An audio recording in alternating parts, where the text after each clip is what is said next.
If you're watching this, this is Training Think Tank's Breathing Tools playlist. This is one of the movement tools that we use to teach and prescribe movement.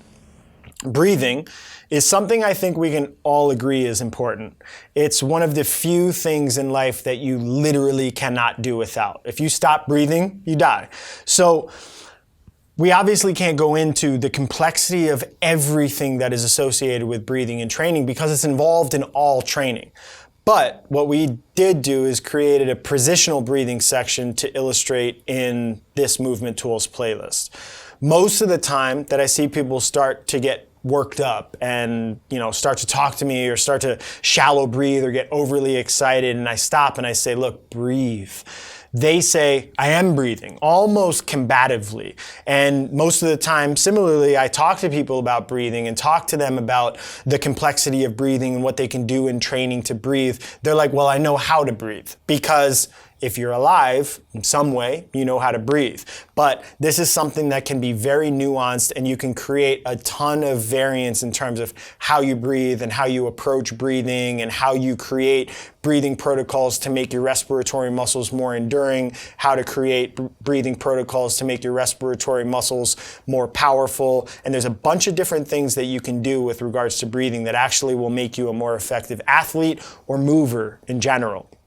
So one of the things that I hear people talk about all the time is that there is a correct way to use your diaphragm or to breathe. And this is one of the things that I struggle with, because I know there is some truth to that. I know that if you're constantly breathing up here and you're kind of panic breathing and you're breathing from your chest and you're overusing your scalenes, there can be some problems that would arise. However, if you're trying to constantly have your respiratory pattern always be relaxed diaphragmatic breathing because that's the right way, you might be a little bit less resilient as an athlete. For example, if you are a combat athlete and you have somebody laying on top of you and going knee on belly and compressing your belly, and you need to be able to get air in just to be able to survive in that specific situation, you might need to have the ability to expand from up here and take an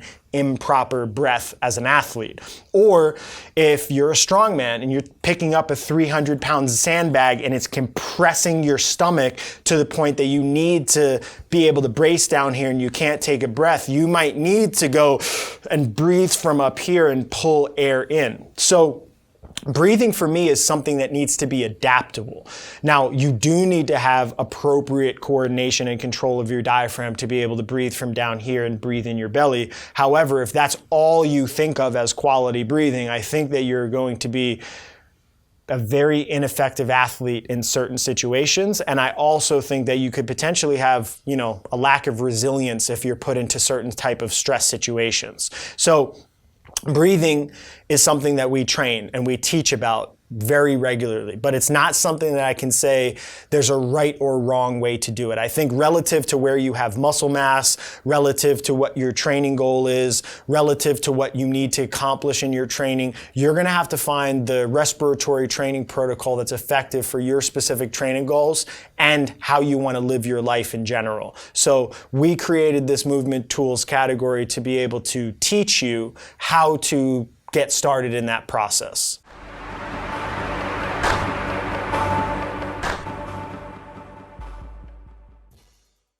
Let's use a couple of examples that illustrate how positional breathing can effectively improve your ability to move in a specific way. So let's say the specific way you want to move is being able to perform repeated thrusters because you want to compete in the CrossFit Open.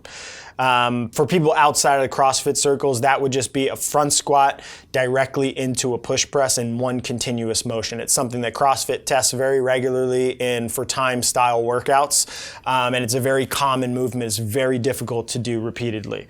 So You obviously have the ability from a training perspective to put them into a workout. You can do them for time, you can put them in an AMRAP, you can put them in intervals. You also have the ability to put them into some sort of a structured and progressive strength format. So if you follow Prelipin's chart, you can do something very similar with regards to a percentage-based program relative to a 1-rep max thruster.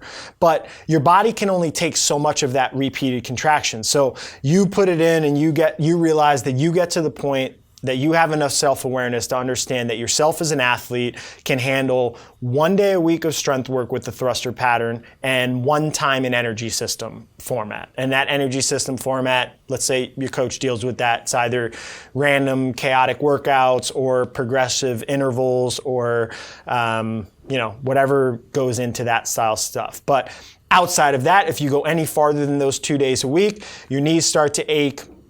The change of direction and stopping in the bottom and coming back up starts to irritate your hips at the bottom. So this is where positional breathing can come into play and allow you to build volume without some of the stress. So instead of working at a really intense level, you can work on refining your positions and being able to coordinate tension in the midline and taking a breath, tension in your front rack position and being able to breathe, putting the barbell overhead, getting comfortable stabilizing there and being able to breathe. So it allows you to become mindful of your movement and work on coordination and work on the nuance of the positions of your body as opposed to specifically just hammering the movement in a really intense way and just expecting that over time you'll get better at dealing with that type of a stress. So that'd be one example of how you could utilize positional breathing as a low intensity way to improve your ability to express that motion under fatigue in a testing format. So let's do a second example. Let's say someone wants to improve the ability to do repeated GHD sit-ups under fatigue. Again, for people outside of the CrossFit circles, I know there's actually a lot of people that are very against doing that movement, but it's tested in the sport, so therefore creating training progressions to be able to get better at is something that we try to do to make our athletes as healthy and safe as possible as they're getting better at that skill. So a GHD sit-up is getting on the glute ham developer and facing upwards and then reaching all the way back, touching the hands down to the ground and then reaching up. So let's say you have a person that performs them, they get really dizzy, they get headaches, and you realize over time that they're holding their breath.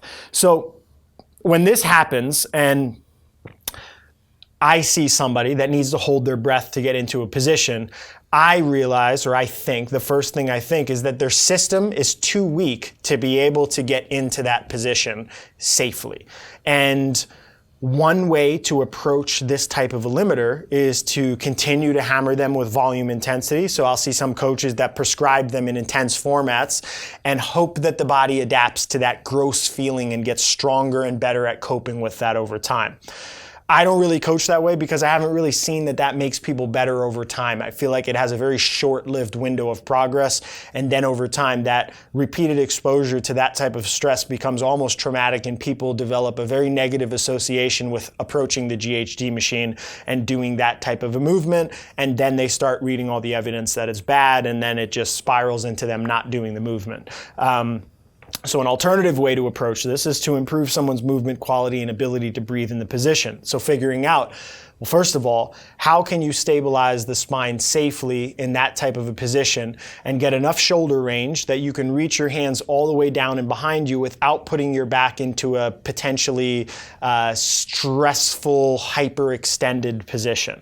And there is a way to be able to get into that type of a back bend position and have enough shoulder external rotation and enough shoulder flexion to not have to get into compromised positions where you can't breathe in that position. So this would be a good time to come in with a positional breathing style training program. This will allow us to slowly progress to get somebody into a globally extended position with their arms overhead and breathe. So you'd start with a very basic extended position and then you'd slowly, put the arms overhead. You might start on a Swiss ball and that progression over time will allow them over the course of months or years to get to the point that they have the strength and the requisite movement quality to be able to do that movement safely without creating some of the potential wear and tear signatures that would be really unsafe on the spine. So this would be one or a second way to illustrate why we would use positional breathing and how it can be an effective way to allow somebody over time to better perform a skill without putting themselves into a compromised position that they can't breathe, where they mess up their breathing and they become dysregulated and they stop blowing off CO2 and they mess up their internal environment, and it just is a very unsustainable and unenjoyable way to try to push their bodies. So those two examples should illustrate how positional breathing work can be a very effective movement tool to improve movement for a bunch of different reasons.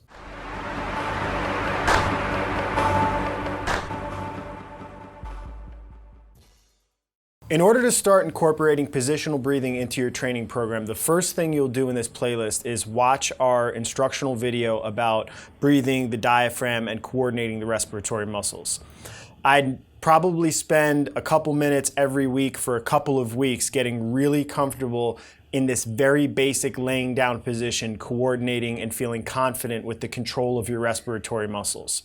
When I say control of your respiratory muscles, I'm really saying that you have the ability to control your airflow through both your nose and your mouth on both the inhales and the exhales, that you're able to control the tension in your body, both in the core, in the abdomen musculature, and in the upper chest, and being able to comfortably breathe against that tension, and then confidently being able to move and control the airflow both down into the lower belly and into the upper chest.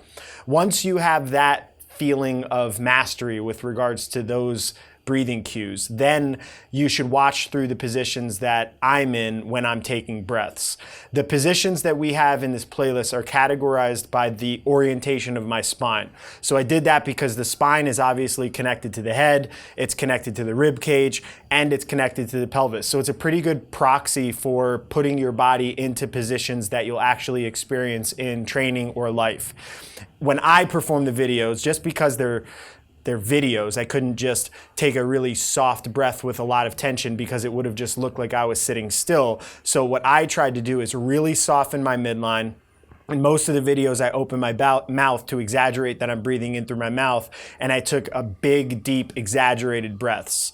If you're performing these for yourself, I'd follow these steps. So instead of just always having your midline soft and always breathing through your mouth, get into the position that you want to breathe better in. That's the first step. Then determine how you're going to move air in and out. So are you going to perform in through the nose, in through the mouth, or vice versa, or you're going to try to do both. And make sure you select that for both the inhale and the exhale, and then determine if you want to have any breath holds mixed within there as well. The third thing is maintain the tension in your body in the same format you want it for the position you're trying to cultivate. So if you're trying to improve your ability to hip hinge under load, to perform repeated deadlifts in a CrossFit workout, then when you're doing a suspended spine positional breathing session, you want to make sure that your spine and musculature around your core is rigidified, because you don't want a ton of back rounding when you're doing a bunch of repeated deadlifts. If you're trying to cultivate instead something like the ability to do a forward fold because you want to be more flexible and mobile, then you might get a little bit more comfortable softening your midline and lowering the tension and inhaling and exhaling through a low tension midline environment. So just remember, it doesn't matter if you're high tension or low tension, just make sure you're selecting the tension that's congruent with whatever your training goal is. The fourth thing that you'll do is make sure that you have a focus and intention of your session. I find a lot of people, they do breathing training and they don't really have a focus or an end goal with regards to the session. So you can choose to do relaxation or meditation-based style training. You can choose a focus to improve the strength of your respiratory muscles. You can choose the focus to improve the endurance of the respiratory muscles, or you can try to improve the coordination, awareness, or control of the respiratory muscles. The positions that you'll see me in this playlist are obviously not all inclusive. I didn't include flexion, extension, rotation, and the variety of other moving patterns you can have of your spine. But I think it's a really good starting point to be able to explore positional breathing and get comfortable using this as a training tool.